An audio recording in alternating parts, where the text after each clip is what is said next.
तो मैं अब आपको बताती हूँ कि आप किस तरह से मोनोक्रोमेटिक आईज लुक क्रिएट कर सकते हो, बहुत ही इजी। अस्सलाम वालेकुम जी, आई होप आप सब बिल्कुल ठीक ठाक होंगे। तो क्लास 23 के पार्ट 2 में जो कि प्रैक्टिकल क्लास है, बहुत ज़्यादा वेलकम। तो जल्दी से अपनी कॉपी पेन निकालिए और नोट करना स्टार्ट कीजिए, क्योंकि आज की क्लास बहुत इन्फॉर्मेटिव होने वाली है। आईज मेकअप को स्टार्ट करने से पहले वो सबसे पहला जो रूल होता है वो होता है आईज को प्राइम करना।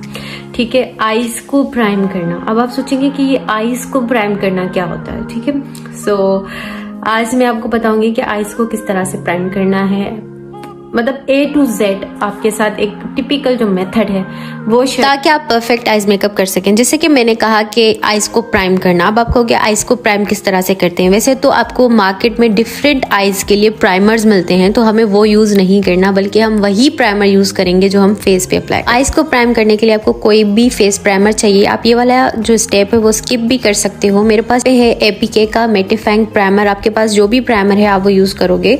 तो आप सोच रहे होगे कि आखिर हमें क्या जरूरत है आईज पे प्राइमर लगाने की। जब आप इस पे प्राइमर लगाओगे तो जो आपके आईज का सारा एरिया है, सॉकेट वाला सारा, वो अक्सर जो है वो बिल्कुल मॉइस्ट नहीं होता, ड्राइड होता है। तो आपको जो है एक बहुत ही सॉफ्ट मिल जाएगा कैनवास, जहाँ पे आप इजीली काम कर सकोगे और आपकी बेस भी इजीली ब्लेंड हो जाएगी। बिल्कुल थोड़ा सा प्राइमर अप्लाई करना है अपने आंखों में, एंड देन अच्छे से इसको ब्लेंड कर देना है। ठीक है, और आप देखोगे इंस्टेंट आपकी आंखें बहुत ही ज्यादा खुली और लिफ्टेड लगेंगी और बहुत सॉफ्ट हो जाएंगी और आप अच्छे से अपना आईज मेकअप कर पाओगे। अभी हमारा ये फर्स्ट स्टेप है आईज मेकअप के लिए, आईज मेकअप को प्राइम करने के लिए। उसके बाद आपको चाहिए कोई सा भी कंसीलर, कोई सा भी लिक्विड फाउंडेशन, कुछ भी आप ले सकते हो। लिक्विड फाउंडेशन आप ले सकते हो, स्टिक ले सकते हो, कोई भी। मैं अब यहाँ पे ले रही हूँ क्रायोन का ये। फिर आपने लेना है इस तरह का ब्रश। ठीक है, इस तरह का आप ले सकते हैं फ्लैट ब्रश। ठीक है, मैं ये वाला ब्रश ले रही हूँ। अब मैं यहाँ पे इसको लूंगी। सो ऐसा नहीं है कि आप जो अपने फेस पे फाउंडेशन लगाओगे उसी शेड का आंखों पे लगाओगे। जब आप ब्राइडल मेकअप करोगे या पार्टी मेकअप करोगे तो सेम वही नहीं लगाओगे, बल्कि कोई फेयर कलर का फाउंडेशन, स्टिक या कंसीलर अप्लाई करोगे अपने आंखों में किसी भी फ्लैट ब्रश के साथ। आप हाथों फिंगर के साथ भी अप्लाई कर सकते हो, लेकिन फ्लैट ब्रश के साथ अच्छा इसका शेप बनता है। तो आपने बिल्कुल इस तरह से शेप बनानी है अपने आईब्रोज के साथ साथ, जिस तरह से मैं आपको बना के दिखा रही हूँ। ठीक है, तो मैंने यहाँ पे क्रायोन का F1 लिया है जो कि फेयर शेड है। तो आप भी कोई फेयर शेड ही अप्लाई करोगे। ठीक है, अगर आप डेली वेयर के लिए मेकअप कर रहे हो फिर तो आप कोई सा भी आपकी स्किन टाइप का, स्किन टोन के कलर का लगा सकते हो। लेकिन अगर आप पार्टी मेकअप कर रहे हो, ब्राइडल मेकअप कर रहे हो, तो फिर आप इसी तरह का फेयर शेड लगाओगे। ठीक है, बिल्कुल अपने आईब्रो के नीचे से एक लाइन क्रिएट करोगे और उस लाइन को पूरे आईज पे ब्लेंड कर दोगे। ठीक है, इस तरह से आपको आपके आईब्रोज का परफेक्ट शेप भी मिल जाएगा और आपकी आंखें भी प्राइम हो जाएंगी। इसको कहते हैं आईज की preparation for the eyes makeup. अब बहुत सारी गर्ल्स जो हैं वो कभी भी बेस अप्लाई नहीं करती, डायरेक्टली आई शेडो लगा लेती हैं। बेस या कंसीलर वगैरह क्यों लगाया जाता है आंखों पे? क्योंकि हमारा जो कलर है, शेड है आई शेड का, वो बहुत ज़्यादा पॉपअप लगे। अक्सर हम जब आई शेड लगाते हैं तो वो बिल्कुल भी पिगमेंटेड नहीं लगता, बिल्कुल कलरलेस लगता है, ऐसा लगता है गायब हो गया है।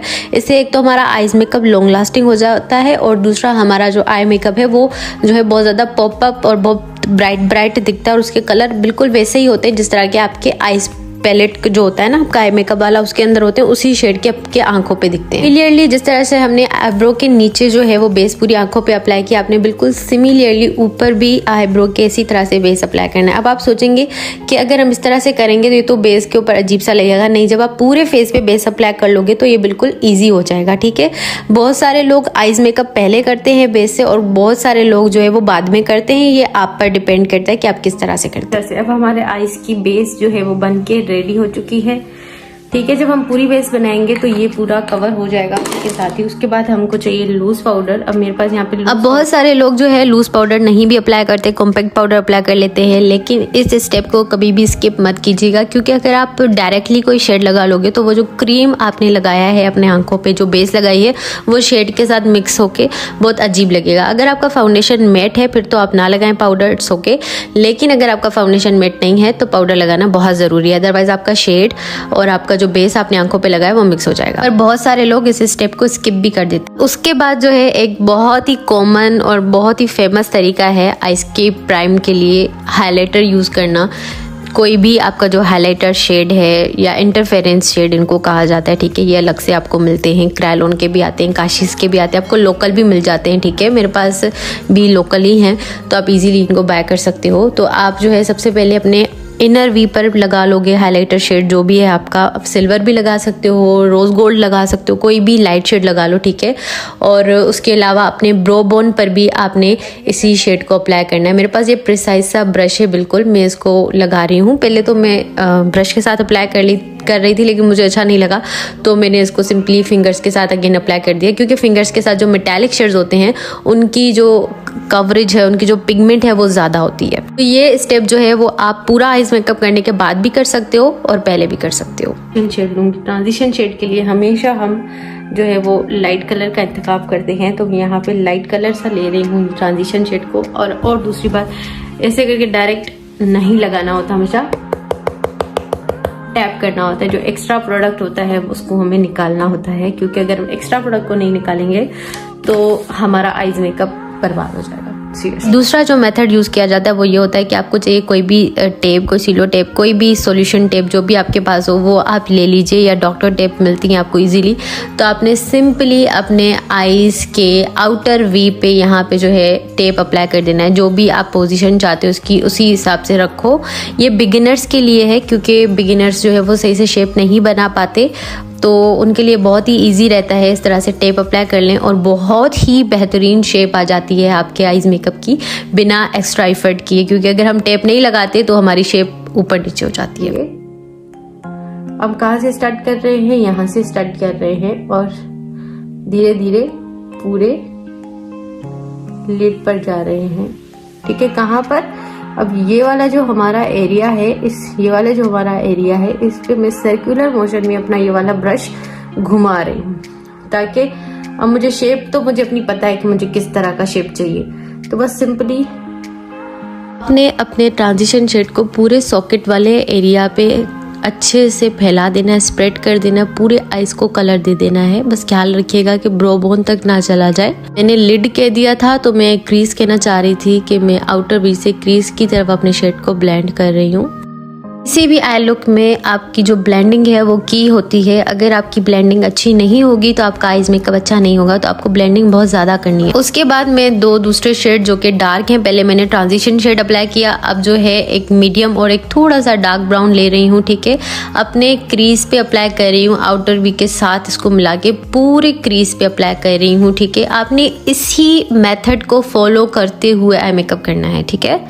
इस तरह से मैं इसको ब्लेंड कर रही हूँ। मैंने फास्ट फॉरवर्ड कर लिया है, लेकिन आपको ब्लेंडिंग अच्छी करनी है। आपने ब्रश को हमेशा दूर की तरफ से पकड़ना है ताकि आपका आईज मेकअप बहुत अच्छे से ब्लेंडेड लुक दे, ठीक है। अगर आप बिल्कुल ऊपर से पकड़ लेंगे तो आपका आईज मेकअप बिल्कुल अच्छे से ब्लेंड नहीं होगा, हार्श लगेगा। तो आपको बिल्कुल इस तरह से ब्लेंड करना है और बिल्कुल आंखों नाक की तरफ ना कर लीजिएगा अपने शेड को, उधर सॉफ्ट ही रखना है। अब जो है वो मैं मजीद एक डार्क शेड ले रही हूँ, ठीक है। दो डार्क शेड्स को मिक्स करके अपने क्रीज के जो थर्ड लेयर है यानी डीप क्रीज पे अप्लाई कर रही हूँ, ठीक है। एक जो होता है अपर लेयर, फिर होता है मीडियम लेयर जो क्रीज की होती है, वहां पे अप्लाई कर रही हूँ, ठीक है, ताकि हमारे आईज को बहुत अच्छे से डेप्थ आए। अपने आईज पे डेप्थ देने के लिए मैं डार्क शेड अप्लाई कर रही थी, जो उसको मैं अच्छे से ब्लेंड कर रही हूँ, ठीक है। आपको अगर ये चीज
मेकअप है आईज का वो ब्लेंडेड नहीं लगेगा, वो ऐसा लगेगा कि मतलब सारे शेड जो है वो अजीब से दिख रहे हैं। अगर आपको अलग अलग शेड डिफरेंट अच्छे दिखाने हैं तो आपको 2 ब्रशेस ज़रूर चाहिए पूरा आई मेकअप करने के लिए। बाद मैंने यहाँ पे एक मेटेलिक गोल्ड शेड लिया है जो कि मैं अपने लिड पर अप्लाई कर रही हूँ, ठीक है।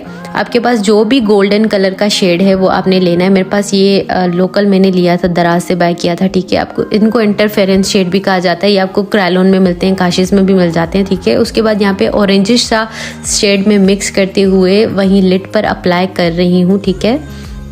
और आपको इन दोनों को अच्छे से मर्ज कर देना है। आप एक शेड भी ले सकते हो, 2 भी, 3 भी, 4 भी, जितने शेड चाहिए आप जो है लिड पे अप्लाई कर सकते हो मेटालिक। उसके बाद अब मेरे पास ये पैलेट है, इससे मैं ब्लैक शेड ले रही हूँ, ठीक है। ब्लैक शेड यहाँ पे आउटर वी पे लगाते हैं, हमेशा लगाना होता है तो आउटर वी पे लगाते हैं, ठीक है।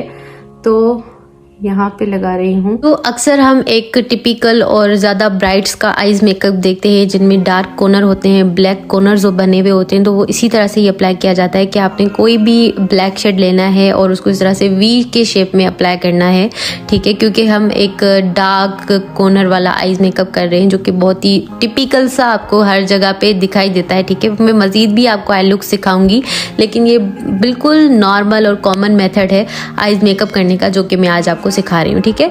तो जब भी हम ब्लैक शेड अप्लाई करते हैं तो उसको ब्लेंड करने के लिए हमेशा कोई भी ब्राउनिश शेड हम लेंगे, लाइट टाइप का, ठीक है, डार्क नहीं, लाइट टाइप का, उसको ब्लेंड करने के लिए। ब्लैक शेड को ब्लेंड करने के लिए कोई भी ब्राउन शेड लेंगे ताकि कोई हार्श लाइन क्रिएट ना हो। अक्सर क्या होता है, गर्ल्स डायरेक्टली ब्लैक अप्लाई कर देती हैं और वो ऐसे डब्बे की तरह बना हुआ होता है, उसको डब्बा नहीं दिखाना, हमें उसको ब्लेंड करना है। तो उसको ब्लेंड करने के लिए हमें कोई लाइट शेड चाहिए होता है, ठीक है। जैसे मैंने आपको कहा था ट्रांजिशन शेड, डिफ्यूज करने के लिए कलर को, ठीक है, 2 कलर्स को आपस में डिफ्यूज करने के लिए कोई भी लाइट शेड हम यूज करेंगे। तो हम यहाँ पे मैं ब्लैक कलर को डिफ्यूज करने के लिए, उसकी बहुत ज्यादा हार्शनेस को खत्म करने के लिए ब्राउन शेड साथ यूज कर रही हूँ। और मुझे थोड़ा सा मजीद ब्लैक चाहिए था तो मैंने ब्लैक कलर जो है वो अप्लाई कर दिया था और उसको ब्लेंड कर रही हूँ मैं ऊपर की तरफ। जो शेप मैंने बनाई थी आईज की, उसी को मेथड को फॉलो करते हुए ब्लेंड कर दिया। अब हम करेंगे आईब्रोज की फिलिंग। तो उसके लिए मैंने लिया है जी केक लाइनर जो कि ब्राउन कलर का है, आपको इजीली मार्केट में मिल जाएगा 200-150 के अंदर, ठीक है। अब मैंने एंगल्ड ब्रश लिया और अब मैं आईब्रोज को एंड की तरफ से फिल करना स्टार्ट कर रही हूँ। बिल्कुल शुरुआत से हमें इसको फिल बिल्कुल भी नहीं करना। अगर हम बिल्कुल शुरू से इसको फिल करना स्टार्ट करेंगे स्टार्टिंग पॉइंट से, तो आपके आईब्रोज बहुत हार्श लगेंगी। तो हमेशा आईब्रो का जो सेकंड पॉइंट होता है वहां से स्टार्ट करें और उसको लेते जाए फर्स्ट पॉइंट की तरफ, ठीक है। मिड पॉइंट तक से लेके अब उसको फर्स्ट पॉइंट तक, स्टार्टिंग पॉइंट तक ले जाएं। तो इस तरह से आपके आईब्रोज बड़े ही खूबसूरत और नीट लगते हैं, ठीक है। अब उसके बाद जो है मुझे थोड़े से अपने आईब्रोज लंबे दिखाने थे तो मैं आगे की तरफ से लंबे दिखा रही हूँ, ठीक है। कुछ अगर आपकी लेंथ आईब्रोज की छोटी है तो फिर आप जो लास्ट जो स्टार्टिंग जो एंडिंग पॉइंट होता है वहां से आप इसको लंबा दिखा सकते हो। मैं जो है स्टार्टिंग पॉइंट से दिखा रही हूँ, आप एंडिंग पॉइंट से भी दिखा सकते हो, इट्स अप टू यू। अब आईज मेकअप हो और उस पर ग्लिटर्स ना लगे तो ऐसा कैसे हो सकता है। तो अब मैं यहाँ पे ले रही हूँ मिस रोज का ये प्रेस्ड ग्लिटर पैलेट जो कि आपको इजीली मिल जाता है, ठीक है। यहाँ पे मैं गोल्डन कलर का ग्लिटर लूंगी। अक्सर गर्ल्स बोलती है ना हमारे ग्लिटर्स झड़ जाते हैं, तो आप इस तरह का प्रेस्ड ग्लिटर ले लो, आपको कोई टेंशन वाली बात ही नहीं है, इजी लग जाएंगे, ठीक है। आपने जस्ट अपने लिड पर अप्लाई करने होते, पूरे जो है आंखों पे ग्लिटर्स कभी भी अप्लाई नहीं करने होते, बस यहीं पर ही ग्लिटर्स लगाए जाते हैं। अगर आप कोई भी मेटालिक शेड लगाकर देन ग्लिटर शेड अप्लाई करोगे ना तो आपके ग्लिटर शेड जो है वो लॉन्ग लास्टिंग रहेंगे, कभी भी झड़ेंगे नहीं, खत्म नहीं हो जाएंगे, मतलब गायब नहीं हो जाएंगे, ठीक है। तो आपने इसी तरह से अप्लाई करना है। मैंने 2 तरह के ग्लिटर शेड्स यूज किए, एक गोल्डन और दूसरा सिल्वर मिक्स करके। इसके बाद हम यहाँ पे मैं अप्लाई कर रही हूँ लाइनर मैं आपको बाकायदा डिटेल से सिखाऊंगी, लेकिन यहाँ पे क्योंकि मुझे लाइनर अप्लाई करना है तो मैं लाइनर आपको अप्लाई करके दिखा रही हूँ। तो सबसे पहले जो है वो मैं जो हमारा आउटर इनर वी है उसको लाइनर अप्लाई करूंगी, ठीक है। जब आप